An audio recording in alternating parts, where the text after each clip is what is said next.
surgindo nas nossas últimas semanas e a gente, com isso, também está começando uma nova série com esse título Reviravolta, porque é justamente isso que nós estamos experimentando.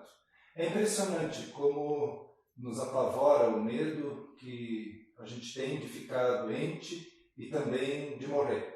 Mas parece que a morte chega cada vez mais perto da gente e não adianta todo o nosso tabu em torno desse assunto. Morrem amigos, morrem familiares, morrem amores, morrem conhecidos, morrem vizinhos, e assim a morte está muito perto da gente. E a gente nem considera a possibilidade de a gente mesmo morrer. Nós soubemos há poucos dias que aconteceu um lance num supermercado em Curitiba, quando uma pessoa entrou sem a sua máscara e foi abordada por 2 seguranças desse supermercado e houve uma agressão tremenda desse consumidor e que depois acabou pegando um revólver, deu um tiro que acertou uma mulher e que veio a falecer. Então a morte acontece em circunstâncias tão esquisitas e num momento onde todo mundo está com medo, está assustado. Segundo pesquisa encomendada pelo Sindicato dos Cemitérios e Crematórios do Brasil, sim, isso existe, já pesquisa feita em 2018, e naquela época já apontava que 68% dos brasileiros têm dificuldade de lidar com a morte. E associam a morte com sofrimento, com medo, mas raramente associam com aprendizagem, com aceitação. Tem essa atriz brasileira, Suzana Vieira, que já tem 77 anos, e ela diz algo a respeito que é interessante. Ela diz a respeito desse momento que a gente vive. Escolher por idade é uma coisa cruel, deveria ser por fila. Mas você tem alguma dúvida entre quem que vai escolher quando tem diante de si uma pessoa de 77 ou um jovem de 28 anos para atender? Então essa é a situação que nós estamos. E a Suzana Vieira, ela se diz com muito medo, porque sabe que na hora de ser atendido, quem vai ter preferência? E ela diz, isso me assusta muito, muito, muito. Eu não estou preparada, eu morro de medo, dizia ela. Suzana mora sozinha no Rio de Janeiro e tem seu único filho morando nos Estados Unidos, um irmão que mora em São Paulo, uma irmã que mora em Porto Velho, e aí ela diz, eu estou sem ninguém aqui. Quando me dou conta, fico nervosa, porque eu vejo pela televisão que a pessoa que entra no hospital, você não vê mais. Essa é a situação, esse é o quadro. O assunto assusta mesmo, mas não o suficiente para nos preparar para a morte. A nossa morte ou a morte dos outros. E aí, o que a gente faz? A gente ouve que o número de infectados pelo novo vírus, ele já passa dos 4 milhões de pessoas. E o que a gente escuta e quais são as situações que a gente vê por aí? Caixões que são lacrados e que são transportados por caminhões para os crematórios, ou então estão esperando no chão de galpões ou de templos religiosos. Também outra situação, quando a gente vê caminhões que agora fazem papel de necrotérios, porque são refrigerados e já estão estacionados ao lado dos hospitais esperando as próximas vítimas. Em Guayaquil, as pessoas acumulavam corpos na rua e desse jeito a gente percebe que o caos se instalou, porque não se sabe o que fazer com as vítimas. Em Manaus, corpos estavam muito próximos de pessoas que ainda em vida já ainda estavam em coma. E assim vai indo de tal forma que parece que viver fica uma coisa difícil. Por quê? porque também aí começa a haver a decisão entre quem que merece viver. E qual, afinal de contas, vai ser o critério para isso? Nós não estamos num filme de ficção científica. Essa é a nossa realidade. É isso que já está acontecendo. O escritor inglês Chesterton, ele disse: estamos todos no mesmo barco, em um mar tempestuoso. Devemos uns aos outros uma terrível lealdade. E é interessante que algumas semanas atrás, um periódico italiano, Fine Settimana, ele diz, ali foi escrito por essa liderança a respeito da morte que entrou nas nossas casas. Muitos viveram a tragédia de morrer sozinhos, sem o afeto dos seus entes queridos. Nós passamos por tudo isso com pavor a respeito da própria morte na própria casa ou no hospital. Morrer sozinho. Ninguém merece morrer sozinho, porque essa é a situação que nós temos, mas esse é o quadro que é tão assustador. Eu sei que todos nós estamos bastante cansados, fartos de ouvir falar desse maldito vírus que ameaça tirar tantas coisas e tantas pessoas tão preciosas para todos nós. Mas e daí? O que vai sobrar de tudo isso até o final desse ano? O que nós vamos ter no final desse ano? Com certeza, nós não voltaremos ao mesmo, e àquela mesma situação. E se nós voltarmos àquela situação, o vírus vai retornar. E pode ser esse mesmo vírus ou um outro. Todo mundo quer sobreviver, mas como que isso pode ser uma reviravolta e não apenas uma volta àquela mesma situação? O rei Salomão também parece trágico quando ele constata, numa certa vez, ele diz: todos nós acabaremos no mesmo lugar. Viemos do pó e ao pó nós vamos voltar. A vida começa, a vida termina. É assim. Ninguém pode fugir dessa realidade. Morre o sábio, morre o tolo. Morre o pobre, morre o rico. Todos nós vamos morrer. E nós vamos voltar ao pó. É isso que está declarado em muitos dos cemitérios que conhecemos. Muitas vezes nós vivemos a vida o tempo todo disfarçando, fazendo de conta. Não somos aquilo que somos ou aquilo que queremos ser. Ser perfeitos, quando perfeito não é da nossa índole. A vida parece que foi feita somente para vencer e para consumir. E viver é conferir sentido para a vida. Tem um outro propósito. Tanto que Jesus diz: o que adianta alguém ganhar o mundo inteiro, mas perder a vida verdadeira? Por isso, eu vou contar a história de uma mulher que morava numa cidade chamada Jope. E essa era uma cidade portuária, próxima de Jerusalém, cerca de 56 quilômetros de distância, e essa cidade tinha um potencial econômico bastante forte e também de alguma pirataria que acontecia por aquela região lá nos primeiros séculos. O nome dessa mulher, Tabita ou Dorcas, mostra que, apesar da proximidade com Jerusalém, ela tinha já alguma ligação com outros povos, no caso com o povo helênico. E é interessante que a Dorcas, ela não tem grande descrição, não tem muito que a gente saiba dela a respeito do seu estado civil, da sua idade, de tantos outros detalhes.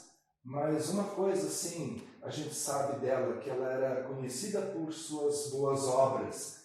E ela ajudava as pessoas e colocava seus bens a serviço do próximo. E aí eu já tenho uma questão, na verdade duas, que me trazem algo dessa história. Primeiro, onde você está? Em que lugar você está? Que espaço você tem ocupado? A segunda questão é: qual é o seu nome? Qual é o significado do seu nome? Qual é a sua identidade? Dorcas tinha isso, uma identidade. Dorcas tinha um endereço, tinha uma residência, tinha um espaço que ocupava e o fazia com muito zelo. Mas, voltando ainda a falar dela, assim como acontece com qualquer um, também as pessoas que são fiéis a Deus chegam a esse momento de morrer. E Dorcas morreu. E assim, aquele povo que era tão ligado a ela, que inclusive era beneficiado com com o seu trabalho, com os seus bens, tudo indica que ela era uma costureira que fazia roupas para as outras pessoas e ajudava as outras pessoas. Muita gente, com esse fato da morte dela, estava triste, desolado. E aí pediram para que chamasse um amigo chamado Pedro, e que esse homem, o Pedro, trouxesse uma palavra de consolo. Foram chamar ele, estava longe, e ao chamar ele só deram um recado. Disseram para ele que viesse, mas que fosse rápido e que fosse curto nas suas palavras. Por quê? Porque eles estavam preocupados, eles estavam envoltos, estavam ocupados com os preparativos do enterro e queriam que isso tudo acontecesse logo. Assim, todo o ambiente, todo o clima, ele vai na direção desse enterro. E eu posso imaginar, e você pode imaginar, o que se espera de um momento desses? Que tipo de reviravolta pode acontecer? Porque, afinal de contas, esse cortejo fúnebre estava sendo preparado. E assim as pessoas estavam desoladas. As pessoas choravam e lamentavam essa perda. Inclusive vestiam as roupas que Dorcas havia feito. E acabavam também falando muitas coisas boas, comentários da falecida. Mesmo diante desse clima, ainda assim a gente pode dizer, e é o que a gente lê nessa história, que não é o fim. Quando Pedro chegou, aí, tendo feito sair todos daquela sala, ele não queria esse clima, nem essa influência para si, mas também não estava a fim de anunciar ou de preparar um palco para um espetáculo dele. Ele se pôs humildemente para orar a Deus, ao Senhor, e mostrando desse jeito a sua entrega, a sua insuficiência, a sua disposição para ser um instrumento de Deus. Com isso, ele ordena para Dorcas, ordena o seguinte: Dorcas, Talita, levante-se. E a tristeza se transformou em alegria, porque Deus fez isso. Deus sempre de novo nos surpreende. Aquele pessoal, esse pessoal vislumbrou a ressurreição prometida por Deus para todos aqueles que seguem ao Senhor. E foi interessante porque essa notícia se espalhou pelos viajantes, pelos comerciantes que ali transitavam, e o fato levou muitos a confiarem em Deus. Como não queria se promover, Pedro se isolou e foi para junto de um curtidor. Dá para imaginar até os dias de hoje que a figura de um curtidor não é das mais populares, porque afinal de contas trabalha com couro, e curtir couro cheira mal. E esse homem fazia isso fora da cidade, e foi para lá que Pedro foi. Então ele não queria nenhum ibope, mas a ressurreição de Dorcas e de outras pessoas é uma reviravolta que serve para provar que em Deus nós podemos vencer a morte e a tristeza, que em Deus essa tristeza pode ser transformada em alegria. Deus, o teu Deus, diz o autor da carta aos Hebreus, Deus, o teu Deus, escolheu-te dentre os teus companheiros, ungindo-te com óleo de alegria. Recentemente eu falei do sofrimento de Maria e Marta por causa da perda do irmão Lázaro, e diante daquela comoção geral, Jesus chorou. E a morte dos amigos de Jesus, a dor do luto afeta Jesus. Ele não fica indiferente se ainda não somos capazes de lidar com a morte, mas nós podemos aprender com Jesus e com Pedro também o que fazer, como lidar com a morte e que essa reviravolta é possível. Então, o que eu faço com isso? Em primeiro lugar, não fique trancado em sua casa, achando que se respirar do lado de fora, cai morto. Ouse algo diferente, cultive coragem, seja sensato, não seja medroso. A segunda questão, viva como se não soubesse se amanhã você ainda vai viver. Porque afinal de contas a gente não sabe mesmo. Então, não perca tempo com o que não aquilo que não é importante. E a terceira, e eu diria mais importante questão, fale com Deus em oração, pedindo uma revolta de Deus. Ele é quem mais dá sentido a tudo e em qualquer situação. Isso vale a pena. A reviravolta é possível na nossa vida. Deve haver um lugar dentro do seu coração onde a paz é mais que uma lembrança.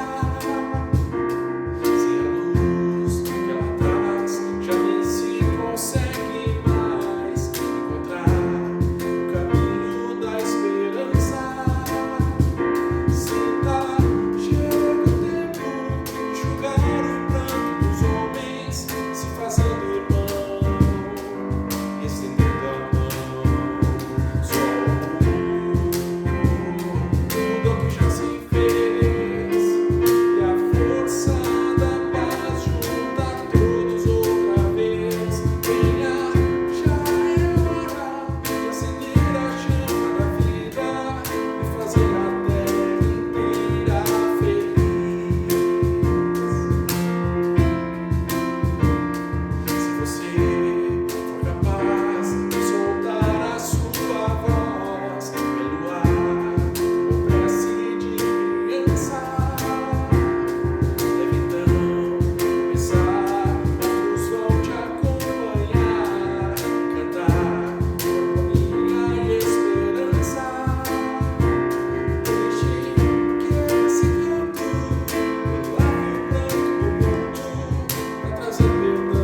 pessoal, muito obrigado por nos acompanhar até aqui.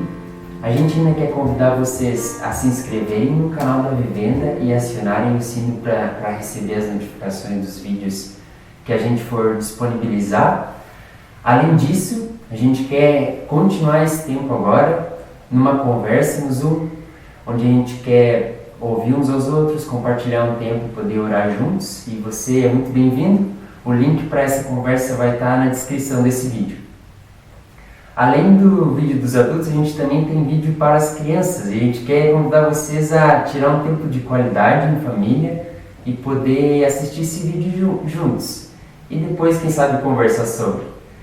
A Vivenda também tem tido um tempo com os sub-15, são a galerinha na faixa de 12 a 15 anos. A gente se reúne toda quarta-feira, às 5 horas, para ter um tempo descontraído de fazer alguma coisa, ou preparar uma comida, ou dançar, ou conversar. E também todo domingo, às 4h30. Um tempo para conversar e refletir nos temas que a gente tem conversado. Se você tem interesse, também é só entrar em contato com a gente. Mas muito obrigado por mais esse final de semana, e vamos junto!